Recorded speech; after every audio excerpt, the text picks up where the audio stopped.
আজ আমাদের ওয়ার্কশপে বিশ্বকর্মা পুজোর জন্য তোড়জোড় চলছে। চারিদিকে সুন্দর করে সাজানো প্যান্ডেল আর উৎসবের আবহাওয়ায় মেতে উঠেছে।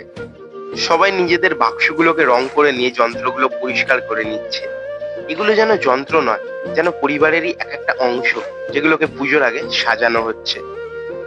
আমিও আমার সিনিয়র দাদার বাক্সটাকে সুন্দর করে রং করে সাজিয়ে নিলাম। তারপর শুরু হলো ঠাকুর আনতে যাওয়ার পালা। সবাই আনন্দে হইচই করতে করতে ঠাকুর আনতে গেলাম।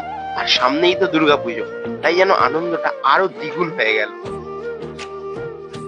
ঠাকুর আসার পরে সবাই হাতে হাত লাগিয়ে ঠাকুরটাকে ঠিক মতো নামানো হলো। এ যেন এক অন্যরকম অনুভূতি। এসে দেখি দাদারা তখনও তাদের যন্ত্রগুলোকে মুছছে আর বাক্সগুলোকে রং করছে। এটাই তো বিশ্বকর্মা পুজো, কাজের প্রতি শ্রদ্ধা আর একসাথে মিলেমিশে থাকা। আর তোমাদেরকেও জানাই বিশ্বকর্মা পুজোর অনেক অনেক শুভেচ্ছা। তোমাদের যদি ভিডিওটা ভালো লেগে থাকে তাহলে ভিডিওটাকে অবশ্যই একটা লাইক করে দিও। আর এই চ্যানেলে নতুন হয়ে থাকলে চ্যানেলটা সাবস্ক্রাইব করে বেল আইকনটা অল করে দিও। আর এই ভিডিওর পার্ট 2 যদি দেখতে চাও তাহলে আমাকে কমেন্ট করে জানিও। দেখা হচ্ছে আরো একটা নতুন ভিডিওতে। ততক্ষণের জন্য বাই বাই।